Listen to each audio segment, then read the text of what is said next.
Alligator here.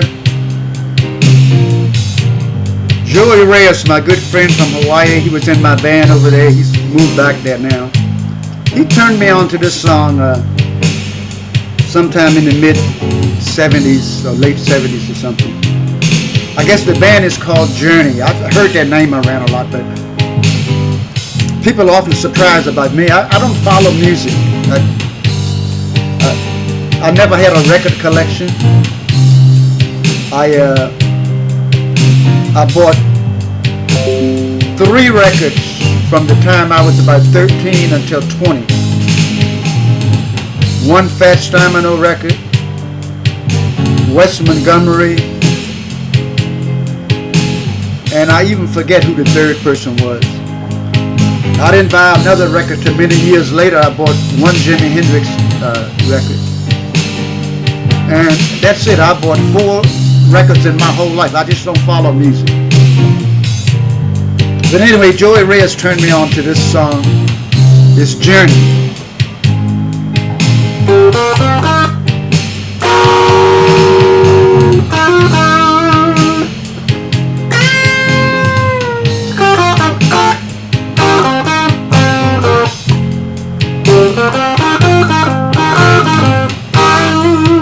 One more time.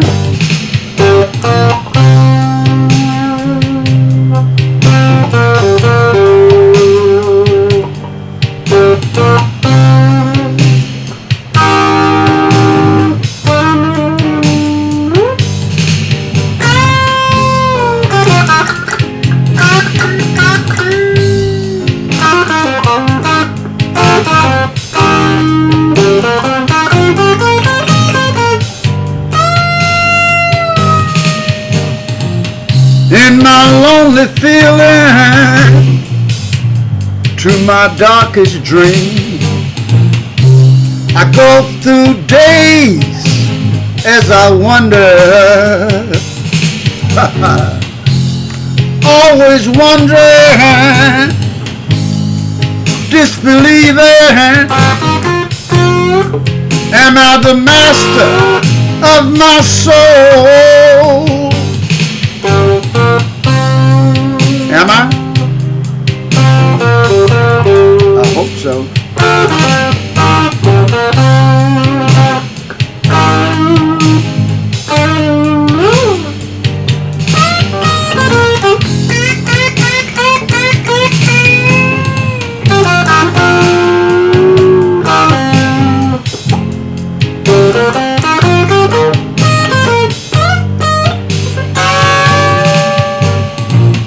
Now my reasons changing as fear fades away. No more days do I wonder. No more wondering or disbelieving. Yes, I'm the master of my soul.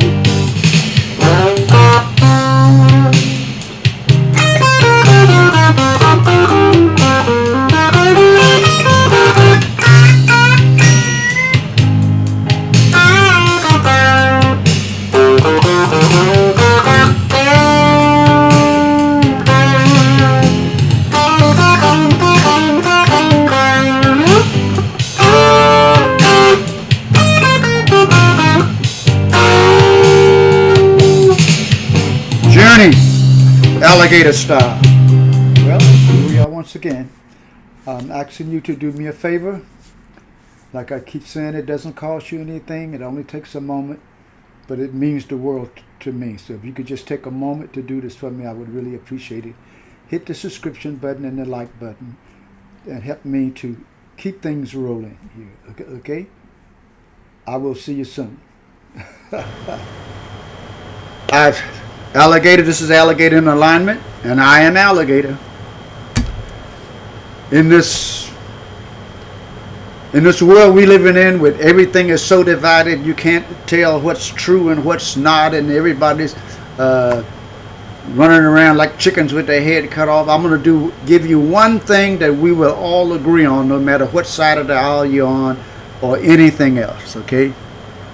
You ready for this? Here we go. I am Alligator. And you're not. Okay, we can agree on that.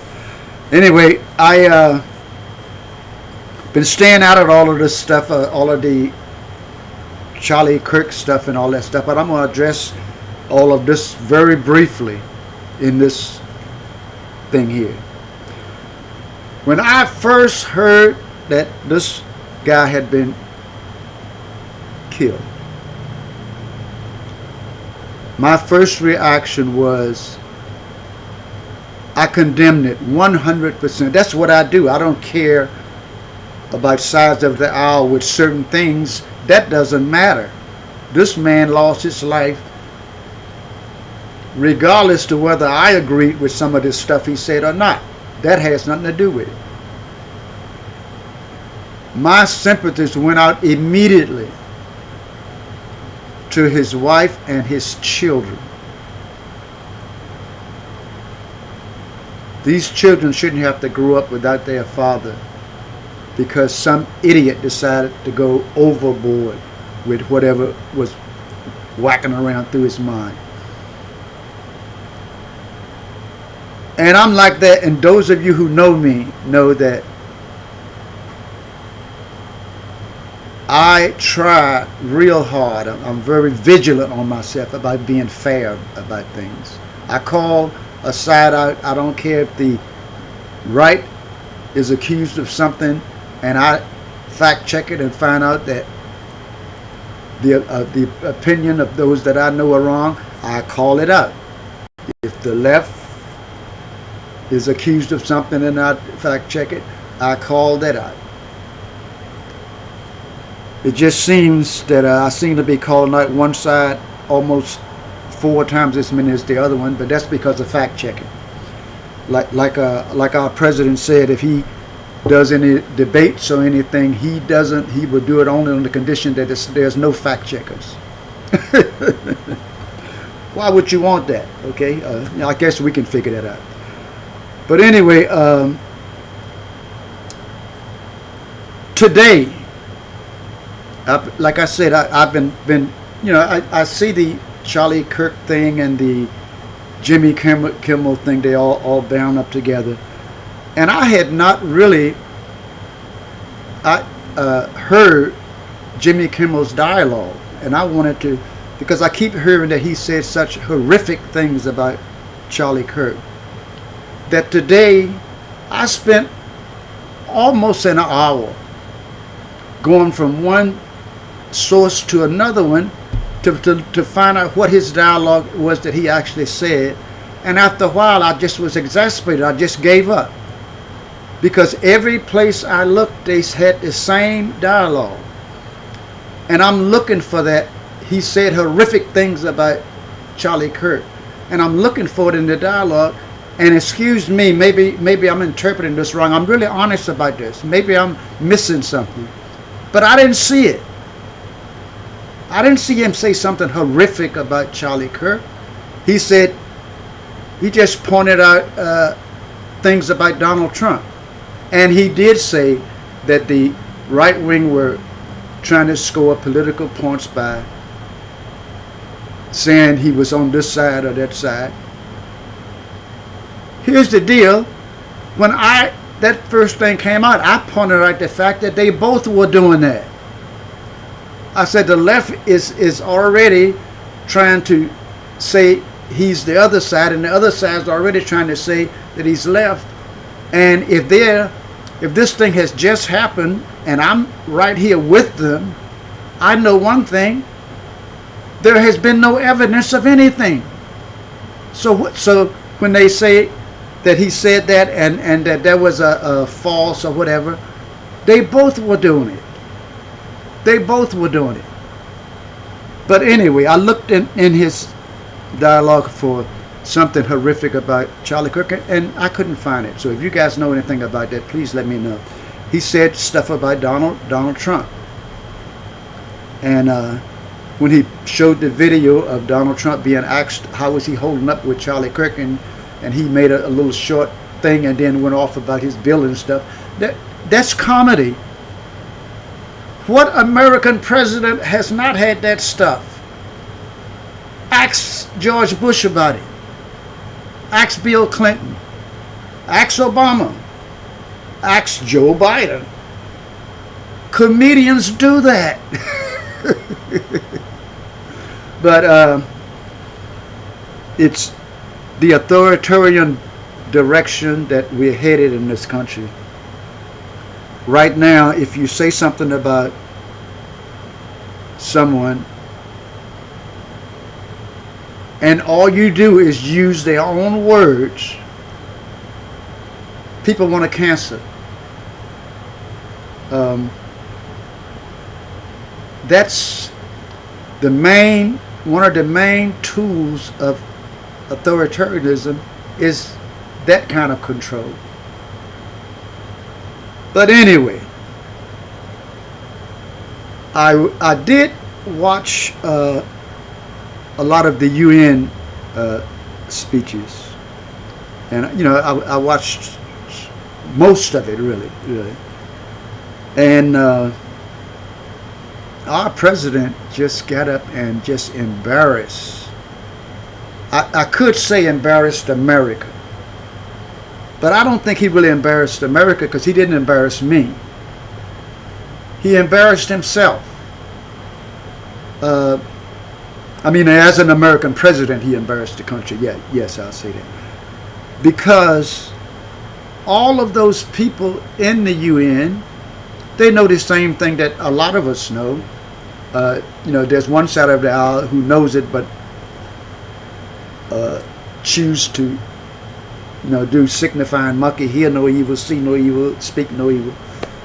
Know that the guy is a notorious reputation for lying. So if he got up there, and I fact-checked his UN speech, lies, I was calling him out as I saw him speaking. So he embarrassed himself, and through embarrassing himself in front of all of these leaders around the world, he indirectly embarrassed the United States also.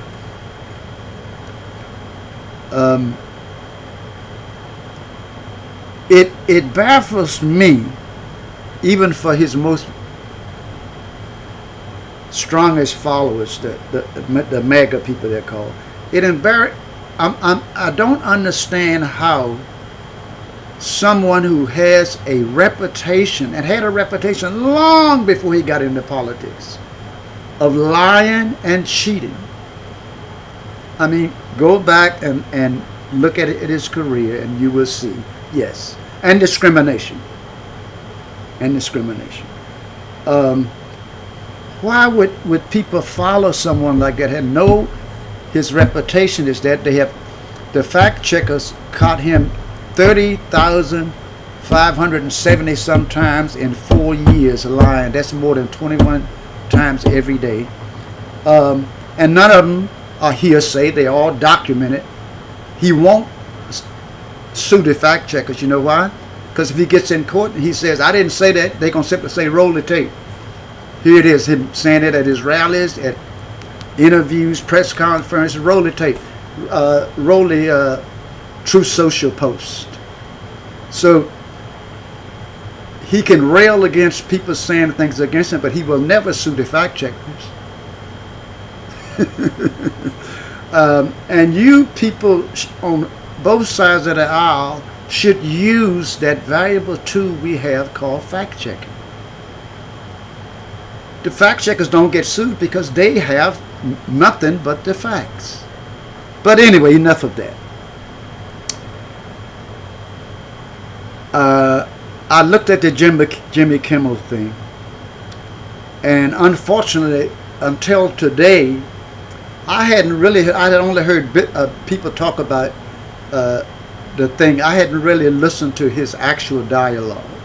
But since I was going to talk about it today, I said, well, let me find out, because I hear Trump say he said horrific things about Charlie Kirk. Why would Jimmy Kimmel, in a situation like the assassination of a young man like that, say horrific things about it? I disagreed with most stuff that came out of his mouth. But I have sympathy for his wife and his children, and I abhor the fact that whoever did that, they should do away with it. You know, I mean, jail, whatever the law says, justice. But why would Jimmy Kimmel say horrific things about Donald Trump? I mean, about Charlie Kirk at a time like this? I was getting ready to walk away from Kimmel. You know, because I walk away from people when they you know, like I walked away from Obama when Russia invaded Ukraine the first time, and they asked Obama to help the Ukrainians, and he said, I will only give them medical help and this humanitarian help. I will not give them weapons. And they asked him why. He said, because I don't want to upset the Russians. I was through with him. I'm through with you. You don't want to upset the Russians? You're the president of the free world. These guys are violating international law, and you don't want to upset them. So anyway, I was through with him. Well, I was getting ready to be through with Jimmy Kimmel.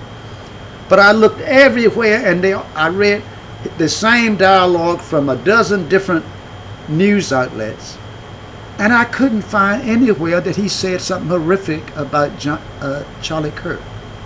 If you guys know anywhere like that, please let me know about it, because I couldn't find it.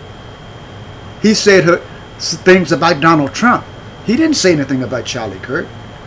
He simply asked Donald Trump, he showed the video where the reporter asked Donald Trump how was he holding up, after the death of his friend and stuff, and he said, oh, pretty good, and look at this, and I'm doing this and I'm doing that.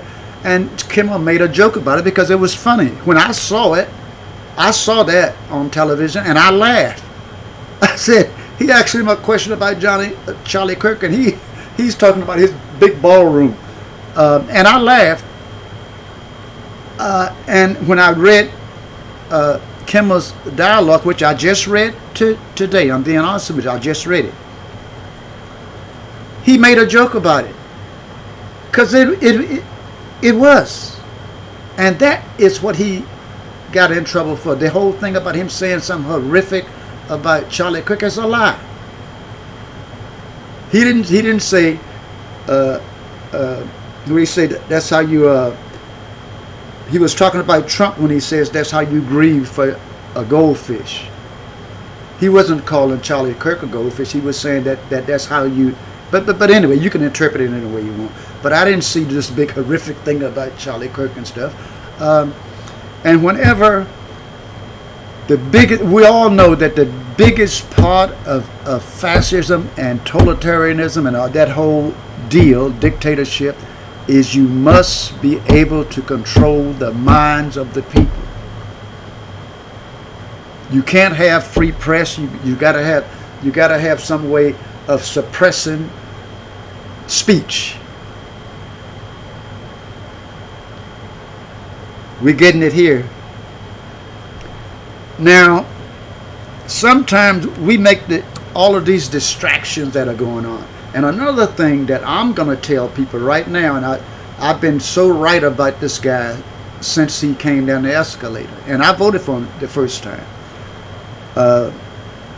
But he wasn't in office a week before I realized, wait a minute, disbanding NATO, who does that benefit? That was when I said, writing him off already. Okay.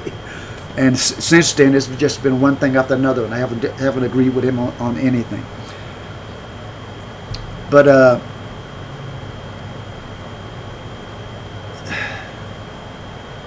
this whole thing about the escalator, why is that big news?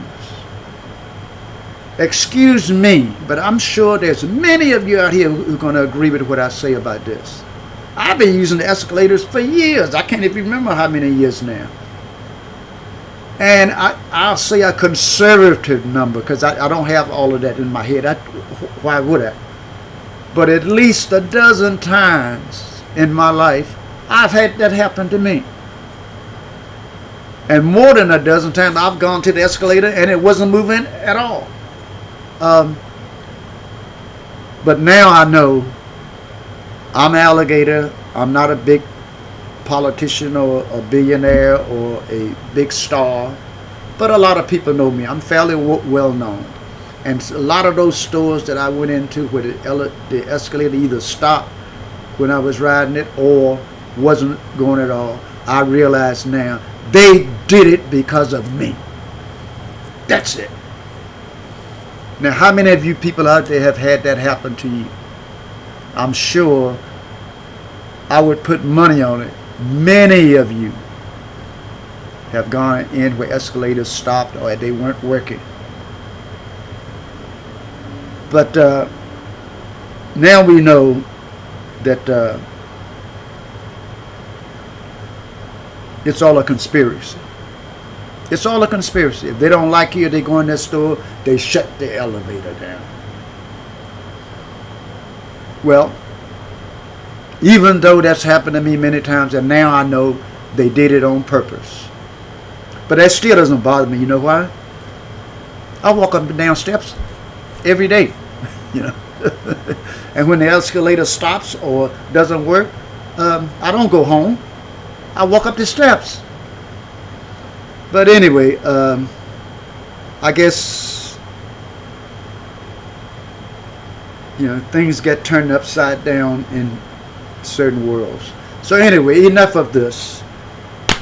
Like I say, my heart goes out to, I abhor and condemn, strongly condemn, Charlie Kirk's assassination. I strongly condemn it. And I also strongly condemn that now people who repeat words that he says are getting in trouble for it. You don't whitewash things, you know. But anyway, we should never have political violence. I don't care what side of the aisle it is. But we should never have people stepping on our free speech. Tell me what president has not been roasted constantly by comedians. Ask Bill Clinton. Ask George Bush. They had a ball with him. And I think he even remarked about it that, you know, he rolled it off his back because they are comedians. Ask Joe Biden. They had a ball with him. Obama. They had a ball with him. Comedians do that. But now, no. You know, you can make jokes about anybody you want, but not the guy who, you know who I'm talking about.